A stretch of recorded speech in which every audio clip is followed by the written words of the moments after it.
This episode of the Haunted Road Trip Show is brought to you by evidential medium Tracy St. Croi. Have you ever wondered, how could I have known that? Or curious why you seem to sense things about people you just met? And you come to find out your hunch was spot on?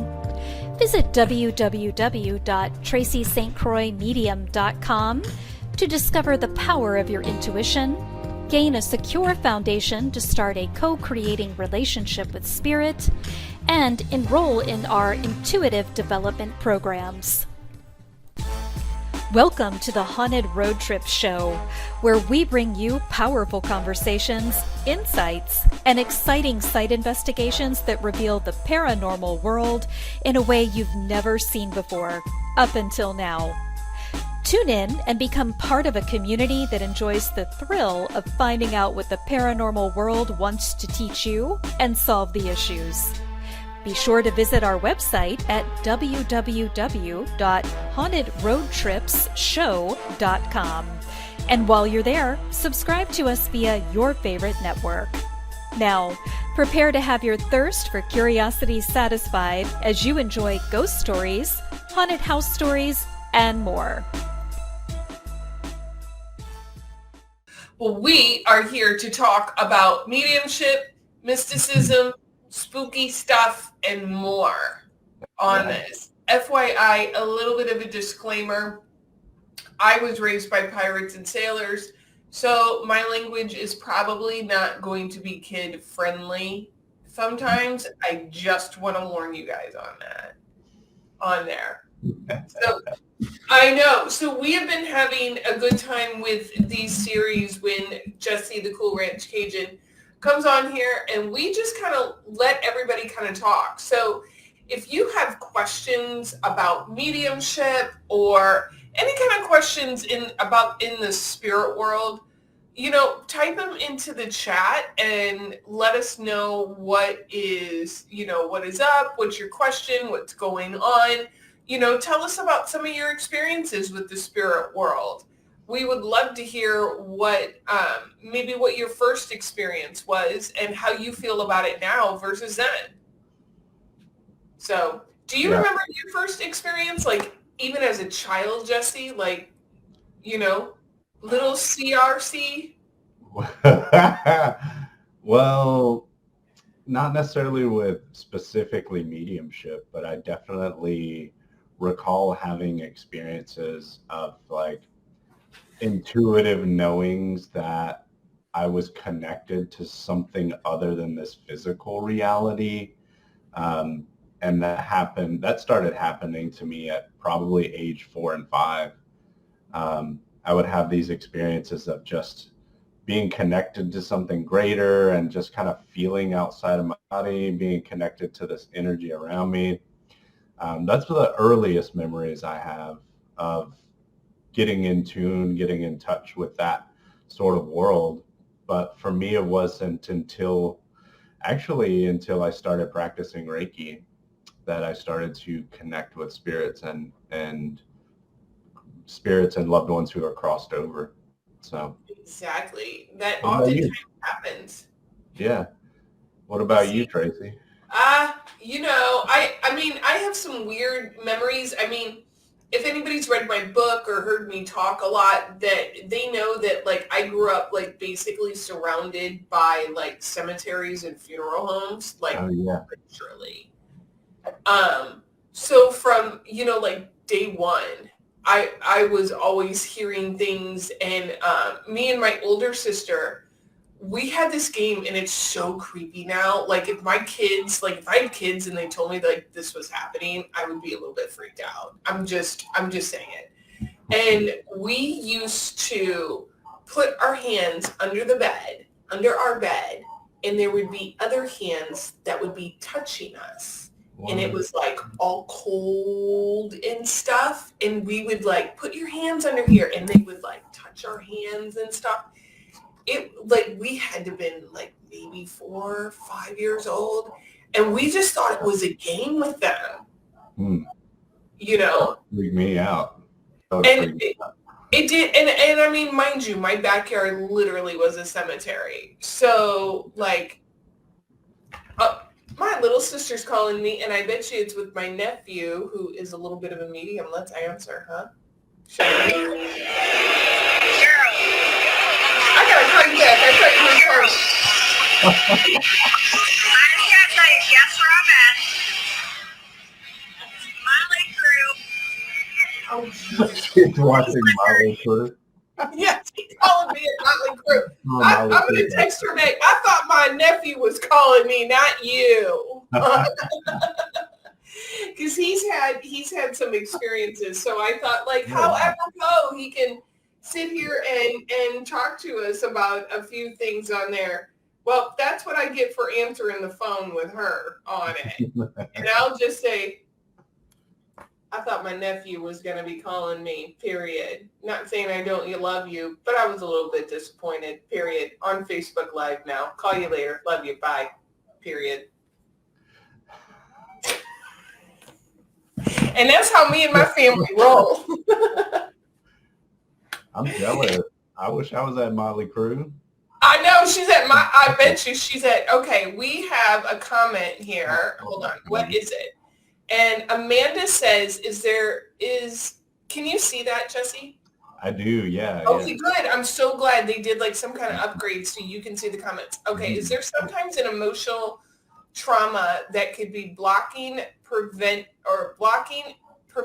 fully opening up to the spirit world? I'll let you take that, Jesse, first.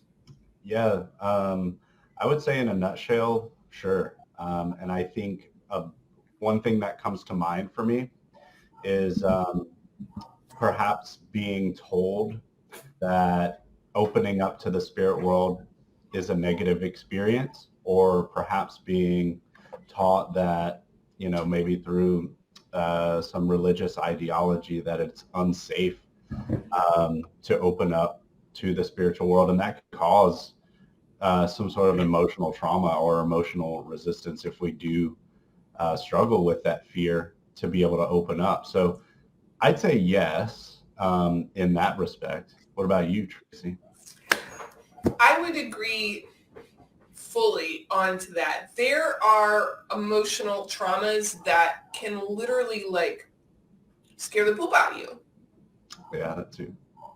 And it can be religious idealization. It could be somebody else's belief system that they're tossing upon you, that this is negative, that this is bad, or, whatever, you're going to have repercussions. Or it could just be that, maybe you got really, really startled by a spirit.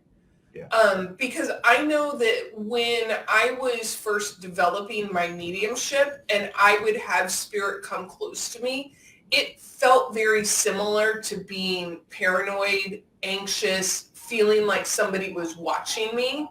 So if you have kind of traumas or things that are in your past that maybe you haven't addressed yet, yes, sometimes opening up to the spirit world can really be a super scary thing. And it can prevent you. But I also say this, like, I had to learn how to trust myself. That's what mediumship and developing as an intuitive has taught me, really to trust myself and to trust that I'm working with a power greater than myself that loves me, that does not want to hurt me. It wants to commune and co-create with me. And it took a while. It's not a one and done thing. I hope that answers your question, Amanda, on there. Because it can be very traumatizing, because if you go to a class and maybe you're not ready yet, and you're kind of in that group mentality of, ooh, I better do this or else. I want to be a part of the group, You might open up a little too fast and it might feel, funky. Yeah. It could feel unsafe to some people. And, I think you bring up a good point when you talk about trust in general, because that's a really big component of working as a medium and developing as a medium. And if we do struggle with trust, I notice, I'll just say this from my experience, learning to trust spirit and learning to trust in my mediumship and intuitive development has changed the way I look at how I'm able to trust myself and even people around me.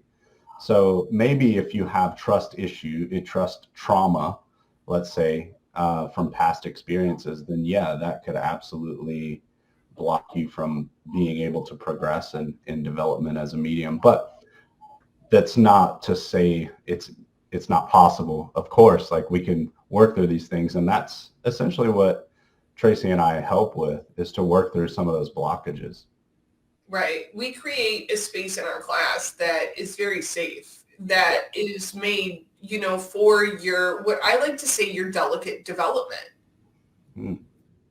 I like that. Yeah. Yeah. We have to be very, I say be very gentle with yourself all the time, but especially if you're even developing your mediumship or your intuitive abilities or, Reiki or whatever it is that you're studying, be gentle. You don't, I was always told you don't scream at a rosebud for it to open.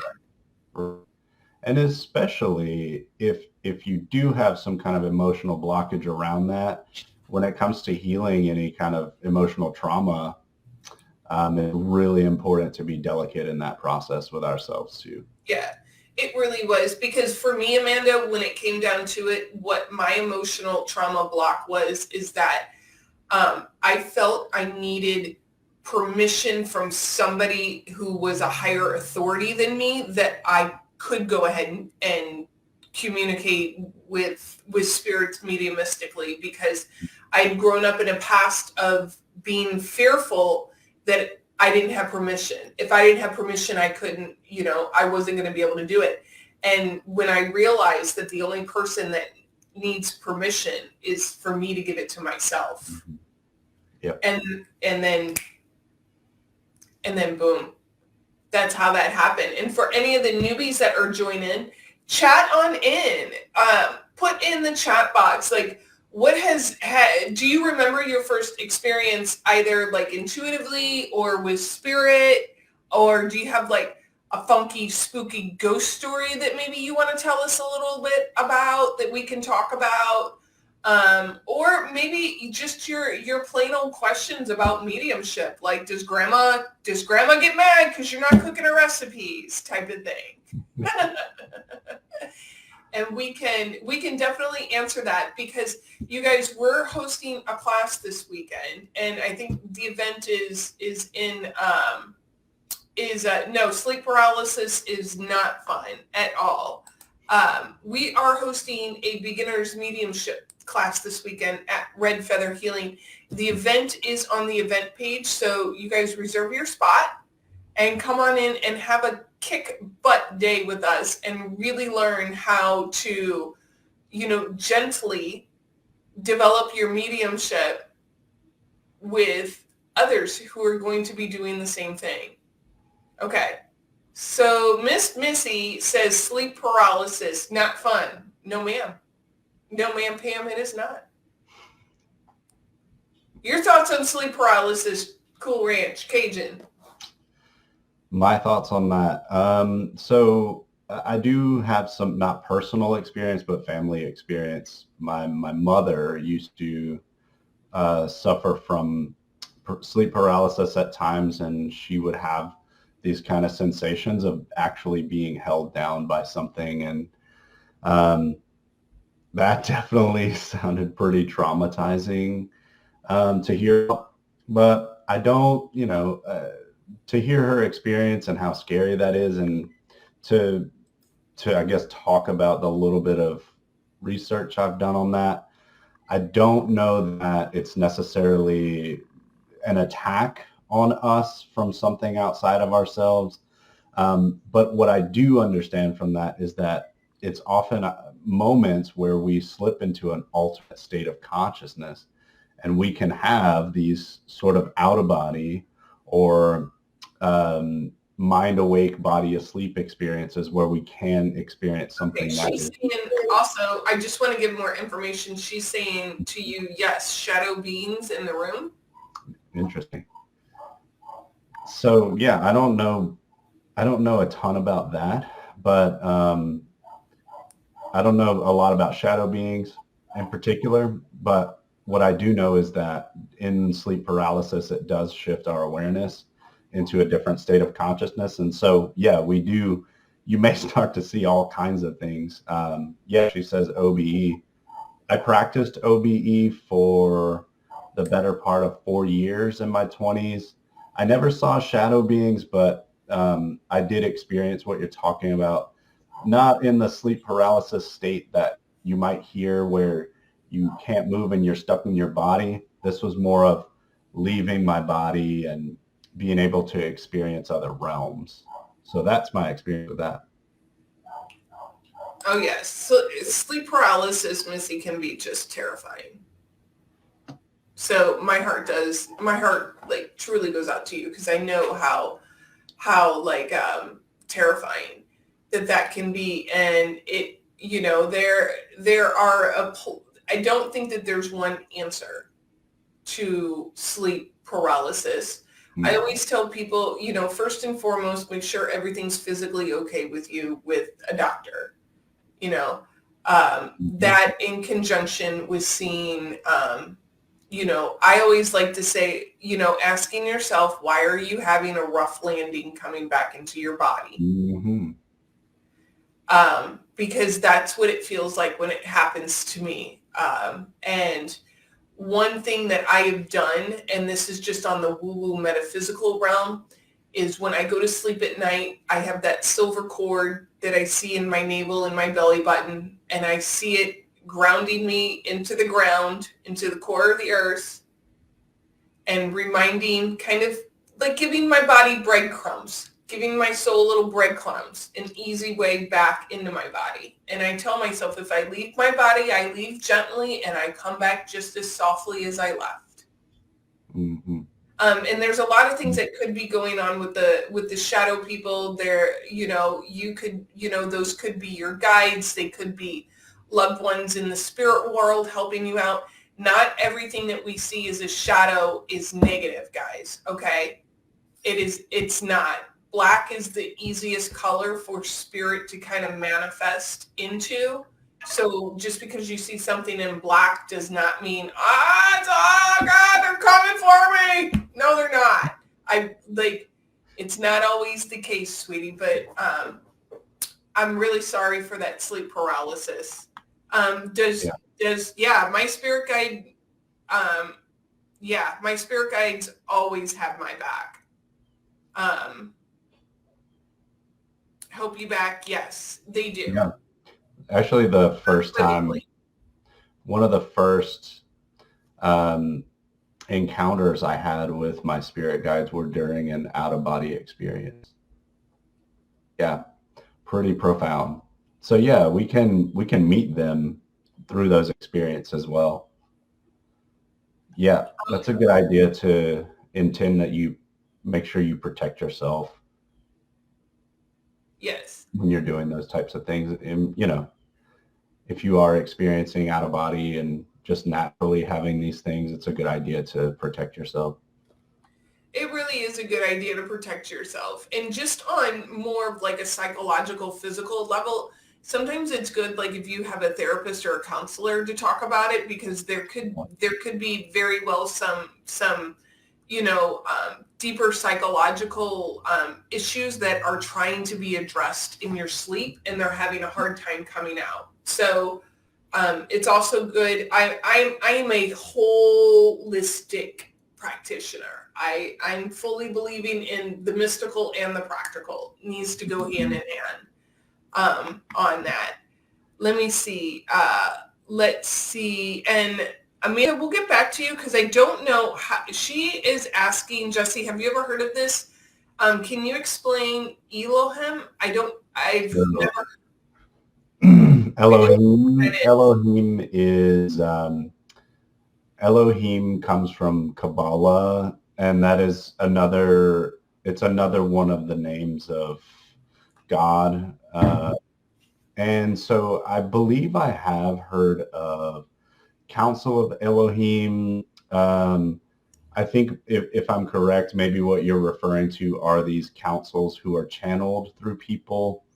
I believe I have heard of a Council of Elohim, but there are so many out there. for me, it's hard to keep up with. I don't know that I have any more information on that, but yeah, that's about all I know.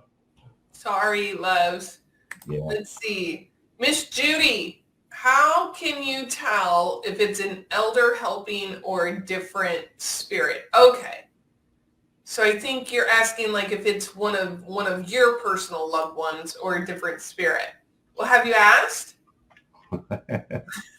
People forget. You guys, we totally get like, mush brain that we can also ask questions too. It's a two-way, when you're communicating with the spirit, it's a two-way communication. So I would say ask and also feel like, does this feel like, an ancestor of mine? And see what answer that you feel in your body. Is it a yes or is it a no? And start to go with that. And remember, if they're coming to you, they want to communicate with you. It would be like me ringing your doorbell and be like, no, I was just pushing buttons. Sorry. No, they're ringing your doorbell to kind of talk to you, loves. Not playing ding dong ditch. Yeah, exactly. Ding dong. Yeah, I know we can't do ding dong ditch anymore with all the cameras around. But if you want to elaborate on that, Judy, if you have maybe a specific incident that you want to talk about, we'll be glad to address that with you on there. Because it's, when you take a mediumship course with highly developed and well-trained mediums, toot me and Jesse, yes, I did toot our own horns for us, you are going to start to develop and know who spirit is. Like, is this a person of mine? Is it somebody else's? Who do they belong to in the room? You're going to start to get to know all of that. And you get to know all of that by trusting yourself. Yeah, trusting and allowing. And that's kind of the foundation of how we gather information. And so if you are wanting to differentiate between an elder or someone else or a spirit guide, allowing them to let you know and trusting what comes through for you, opening that space a little more. Judy says something really good that I want to point out, which she is very helpful with this. She says, I think I want it to be an elder too much to let my mind drift deeper. Oh, you brought up such glorious points about how we get the blinders on and we only want one thing. Expectation. We want it to be one thing and we don't. Nope. No. Mm-hmm. But what I like to say is when we just get into a place of curiosity, what if this could be my loved one and somebody else? Why does it only have to be a single person that is coming through to speak, right? We can have a party line. So always, Judy, even if you don't want that answer, allow yourself to have that answer so that you can have like peace of mind and trust yourself a little bit more on that. So just kind of allow your body to go deeper with it. Allow your mind to get like really curious about it, because what if it's a new spirit guide who's really kick-ass and wants to introduce themselves? Don't block the miracle, as a friend of mine used to say. Don't, Miracle Bank never runs out of miracles, is what I was told. Yeah, that was a good example of how we can restrict ourselves from the flow of information with expectation or like one-sidedness. Yeah. So. We go over that, and that's one of the foundations. That's one of the foundations of any type of intuitive healing counseling work that, you know, you're going to do is learning how to get into a neutral place so that you can be a really clear messenger, whether it's, you know, things that you want to know in here or not so much. But, you know, we kind of tune into our intuition for answers. Unfortunately, you know, it's, we might not like to accept it, but we got to accept it sometimes on there. All right, if you're just joining us, pop in your questions about spirit world. Do you want to share any kind of experiences that you've had? Do you have questions about them? Do you want to share funky little stories maybe you've never told anybody about experiences with the spirit world? Or do you just have some kind of off-the-wall question for us to see if we can answer? We're totally here for it. We're here, at least for a little while, guys. But if you didn't know, we are hosting a class this Saturday, guys, at Red Feather Healing to develop mediumship. So if that's something you feel called to, sign on up is what I have to say. And reserve your seat now, because me and Justin, we just love to teach. And you know, not only are you going to get us, but you're going to get to meet your littermates is what I like to talk about. You're going to get to meet people that you can go on and take other classes with and develop. You're going to go to other classes. You go, oh my God, I met you in Jesse and Tracy's class. And oh my God, give me your phone number. Oh my God. That's how the network starts. And it's fun. Yeah. It's so much fun when you walk into a room and you're like, oh, I already know like 3 or 4 people here. It is awesome. Community is great in this work. And I think that's also another foundational component of developing as an intuitive or a medium, is to have that safety of community who are doing the same thing, who are on the same path, and who understand, you know, on that level. Yeah, who really, really understand. Okay, we have another question. Missy is back with, I'm going to let you take this one. Yeah, you know me. Well, so... Well, no, I mean, yes, I will say yes, I have. And I do. So not specifically with any particular reason or intention to connect to a certain group, but my experience has been, and still is on occasions, that there are guides that come through in that form for me. Generally guides who are energy workers, generally guides who are here to help and support healing from an energetic standpoint.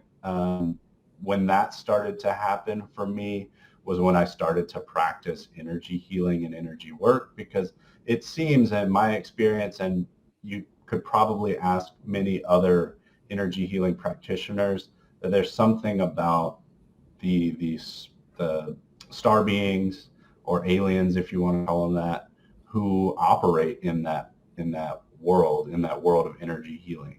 So yes, I do, and I have, and they do continue to show up as spirit guides from time to time. Yes, I do believe that is a interesting question. And I recently went to an ayahuasca treat called Rhythmia in Costa Rica. And I had some very interesting encounters with what I like to call our galactic friends in healing. And that was their purpose of coming to me, was to help heal my heart and heal other things. And it was a very interesting experience that I'm not quite ready to publicly talk about everything just yet, but I will be. But what I can tell you is, like, yeah, they're healers. They're out there. They're kick-ass. They're awesome. So I've never worked with an alien spirit, but I've had, my galactic friends come and work on me. Yep. And yes, it was definitely like, whoa, whoa. Especially if you're not expecting it, and you might not have had a lot of experience with those types of beings. It can be pretty shocking. I was not expecting it. Even though obviously I am a full believer that there is life out there beyond us as humans. Mm-hmm. I had limited, experiences, but I knew it. But those experiences that I had there at that retreat were just out of this. I mean, literally, it was out of this world. Cosmic stuff. It was, and you know what? Honestly, Jesse, I started to change my language around it because I felt like I didn't want to call them aliens anymore, because I felt like I had created a really trusting bond with them, that I wanted to call them something that had more of like a connective feeling, more so that's why I would call them like my galactic friends, the galactic healers. Like I don't know, I'm still playing around with it in my mind, but that's my little confession for. Yeah, that I like that a lot, because my first connection to aliens or extraterrestrials was from this sense of having a star family, having this connection to interdimensional or extraterrestrial beings that felt familiar to me. And it wasn't until I started practicing healing work that bond started to occur, and I started to build this connection. And actually, I had to work through some fear and emotional trauma about connecting to that, to those types of beings, because, I mean, they can look kind of scary, and I think in society they're portrayed in a negative light. So it took me some work around that. Actually, some past life healing helped me. Hey, Brooke. I know. Hi, Brooke. Hey, if you got any questions, pop them in the chat, Brooke. We're talking all things woo-woo, spooky, mystical. Share your experiences. And yes, Jesse, you brought up a really good point there.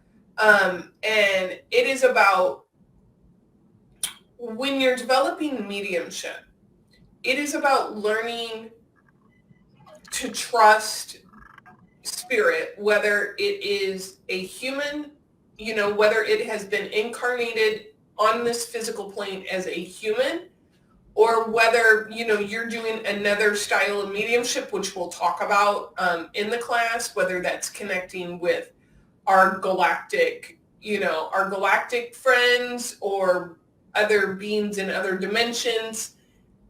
It's about a trust. Mm-hmm. And I can, tell you, coming from a traumatic background and all of that, it's not built in a day, guys. It's not built in 2 days. It's built over time. But if you have the right tools and a really good, strong, network to go with, it really makes it secure. And when you take me and Jesse's class, you automatically are going to be getting into that network, into that cocoon, that you can develop and be safe in beyond our class time together. Yep. Yes, interdimensional beings. Yes, we've been talking about them and our experiences, and I'm not quite ready to talk about mine fully just yet because I'm still kind of processing, Yeah, wow, that happened. That shit happened. And and this is how I know, I know that it did, because other people that were in the ceremony were having similar experiences. Mm-hmm. So working with the same group, perhaps. Yes, and working with the same group, and you're not talking during this ceremony to each other. So you're not, hey man, are you seeing that? No. it's not that type of ceremony. But I will tell you what, there in Costa Rica, they had these fireflies, Jesse, that were like this big, and their butts lit up like huge, like almost these like slow moving like bulbs around. Like a whole Yes, yes, and they were so beautiful. It was like you just got hypnotized and fixated on them. Wow. It was, yeah. And Star Family, yes, Brooke. Star Family is all, all within the galactic, I don't know, people call it Federation or something. Yeah. It. Yeah. Well, some people really deeply connect to certain star families that have known to interact with humans throughout history, continue to interact with different people, whether it's interdimensionally or physically. Yes. So yeah, there is a family component to it.